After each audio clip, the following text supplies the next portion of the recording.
The lands of Pine County had always been known for their austere beauty.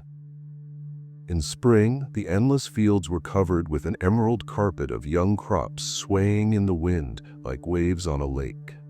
Red-tailed hawks circled above, waiting for prey in the tall grass. Along the field boundaries stretched old oak groves, whose crowns still remembered the first settlers. Morning mist spread through the valleys between the hills, and in the willow thickets near the streams, one could occasionally spot graceful white-tailed deer. This land had its own soul, its own character, sometimes stern, but always fair to those who treated it with respect. The old family watch on John Miller's wrist ticked seconds in rhythm with his steps on the damp spring soil. This watch, like the farm itself, had witnessed the history of 3 generations of the Miller family. John often caught himself thinking that the ticking of its mechanism reminded him of the farm's own heartbeat, constant, reliable, unchanged for more than a century. At 45, he remained the last of what was once a great farming dynasty. Every morning, looking at the endless fields through the window of his time-worn house, he felt the weight of responsibility for his ancestral land. Financial difficulties loomed over his farm like heavy clouds, but the thought of selling the farm never lingered in his mind for more than a moment. The old pickup truck parked by the barn rarely made trips to Pine River, a typical Minnesota town where life flowed as slowly as the local river. 2,000 residents knew each other, if not personally, then through mutual acquaintances. For John, the town meant only a few necessary trips per month, to stock up on essentials and meet friends at Old Jimmy's bar, where one could have a couple of beers and exchange a few words about the weather and harvest. This year, he had made an important decision to revive the neglected part of the field that had been waiting for its time for several years. Perhaps this decision would help restore the farm to its former glory. At least, that's what he told himself as he sat behind the wheel of the old tractor that morning. The machine laboriously rumbled, plowing through the hard soil of the abandoned field. John held the steering wheel firmly, feeling how each clump of earth responded with vibration in his hands. Suddenly, the tractor shuddered more violently than usual, and a metallic screech pierced the morning air. Something hard, hidden for years under the layer of soil, had met with the plow blade. Turning off the engine, John climbed down from the tractor. The spring sun had risen high enough to illuminate the freshly plowed furrow. There, partially freed from its earthen captivity, lay a flat, circular stone about a meter in diameter. Its surface was covered with bizarre symbols that seemed to shift their outlines in the shimmering haze above the heated earth. John took out his phone and dialed Pete Anderson from the Historical Society. Pete had always been interested in such findings and owned a professional camera. While his friend was driving to the farm, curiosity got the better of caution. John decided to try to pull out the stone to continue plowing. The first touch of the stone's surface sent an inexplicable chill down his spine. When he tried to lever the boulder with a shovel, something incredible happened. The stone, which had remained intact possibly for hundreds of years, suddenly crumbled as if it were made of compressed sand. At that moment, a sharp sound of cracking glass made John flinch. His father's watch on his wrist had suddenly stopped, its glass covered with a web of cracks. An unnatural silence enveloped the field. Even the familiar whisper of wind in the grass changed into something else, faint voices that seemed like echoes of long-forgotten words. The ground beneath his feet vibrated slightly, and a low pulsating sound, like distant thunder, began to rise from the depths. John felt the hair on the back of his neck stand up from a primal, instinctive fear he hadn't felt since childhood. The fear gradually subsided, but the feeling that something was wrong didn't leave John. He quickly took out his phone and took several photos of the crumbled stone before returning to the house to wait for Pete. Each step away from the site of discovery became easier, as if some invisible force was trying to keep him near the broken stone. When Pete Anderson's battered Ford pulled into the yard half an hour later, John had already drunk 2 cups of strong coffee, trying to calm the trembling in his hands. They returned to the field together, but what they saw there made them both freeze in place. The fragments of stone that had been lying on the surface just recently were now halfway into the ground, as if being pulled down by some invisible force. The soil around had become noticeably darker, as if soaked with something resembling oil. Pete, trying to hide his anxiety, joked that perhaps they shouldn't disturb this field anymore. But his hands, which usually held the camera steadily, were visibly shaking as he tried to photograph the remaining symbols on the fragments. A sudden, stronger vibration of the earth forced them to step back a few paces. "Maybe we should grab a beer?" John suggested, and they hurried back to the house, both feeling relief at the chance to leave this place. But when Pete tried to review the photos he had just taken, the camera displayed a red error. And when John checked the photos on his phone, the symbols appeared blurred, as if someone had deliberately erased them with a digital brush. The rest of the day felt unreal, as if seen through clouded glass. Even after Pete left, John still felt uneasy. Lying in bed, he stared long into the darkness outside his window, listening to the strange hum that came from somewhere on the horizon. This monotonous, low sound seemed to penetrate through the walls of the old house, resonating with every wooden beam, every floorboard, turning the entire house into a huge tuning fork. Even with his head buried in the pillow, John couldn't escape this ubiquitous humming, which seemed to come not so much from outside as from the very earth beneath the farm. John woke up while it was still dark. The watch no longer kept its familiar rhythm. The broken glass and frozen hands served as a reminder of yesterday's events. Trying to shake off the remnants of an uneasy sleep, he walked to the window.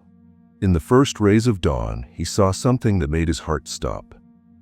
In the place where the stone had crumbled yesterday, there was now a small fissure, its bottom invisible.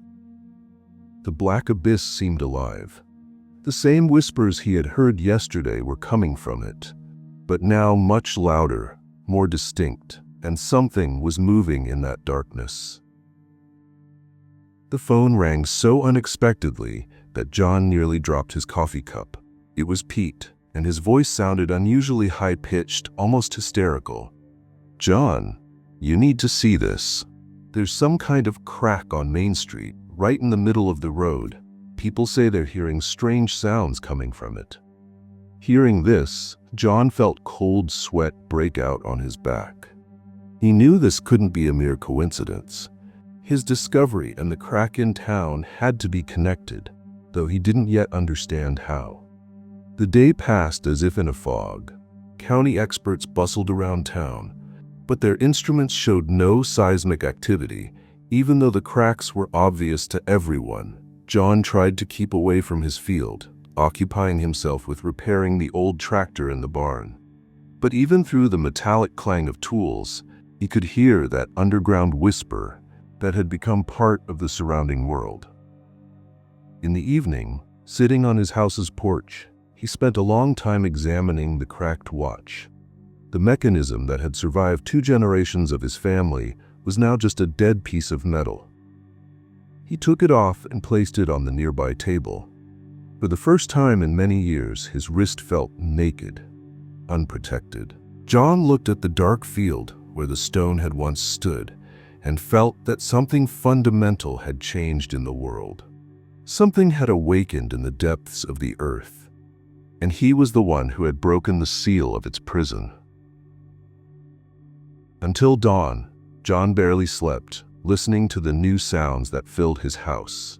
When the first rays of sun touched the horizon, he felt his bed begin to tremble slightly. At first, it was barely noticeable, like a heavy truck passing by on the street, but the vibration grew stronger. He jumped out of bed and ran to the window. In the morning light, he saw the ground around the fissure beginning to rise, as if a living creature was awakening from a long sleep. Without wasting time, John rushed to the tractor. Perhaps it wasn't too late to do something, though he himself didn't know what. But before he could even start the engine, a powerful earthquake shook the entire farm. From the depths of the earth came a sound that made his blood run cold. A low, guttural roar that couldn't belong to any known creature. It grew louder, turning into a high-pitched shriek that made even the metal parts of the tractor vibrate. This horrifying sound was mixed with the cracking and breaking of underground rocks, splitting under the pressure of something enormous. It seemed as if the earth itself was screaming in pain, releasing something that had been buried in its depths for millennia. The air filled with the smell of ozone and decay, and the surrounding sounds of nature, birdsong, rustling leaves, suddenly fell silent, giving way to this primordial cacophony of horror. Abandoning the tractor, he ran around the house and froze at what he saw. Across his cornfield stretched a wide path of destruction. The tall stalks were just flattened, but seemed uprooted and scattered in different directions, as if some huge invisible scythe had passed through them. The trail led toward town. From that direction came sounds that made blood freeze in veins, an eerie howling, like the hungry roar of an ancient predator, mixed with the cracking of trees and rumbling of stones.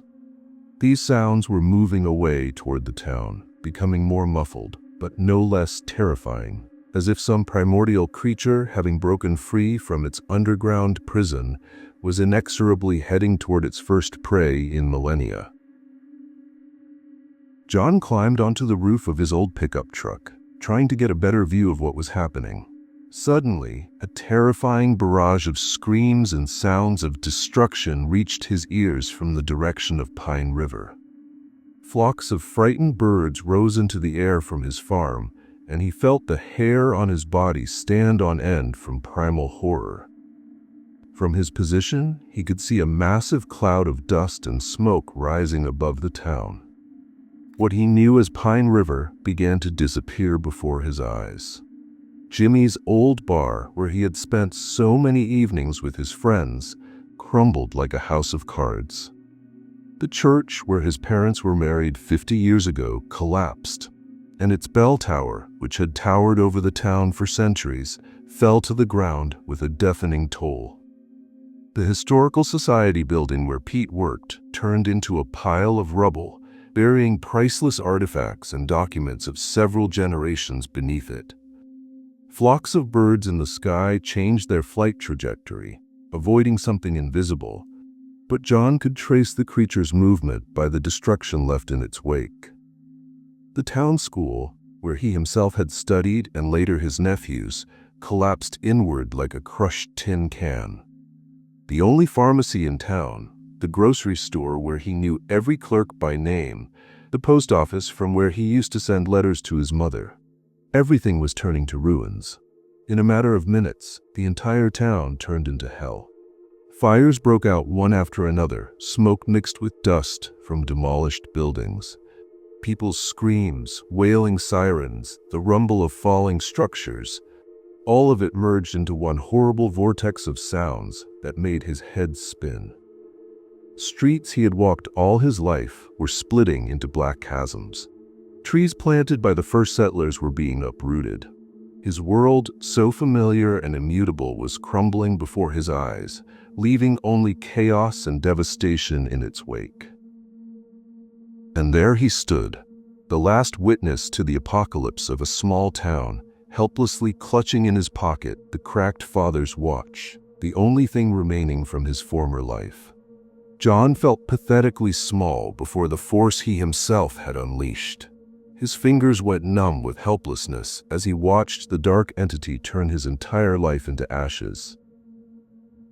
The creature itself remained invisible behind the wall of dust and smoke, but its presence was almost tangible. an ancient, relentless force that had come from the depths of the earth to remind humans of their insignificance. A hot tear traced a path on his face, covered with dust from the ruined town. The town that had been his home, his world, his everything.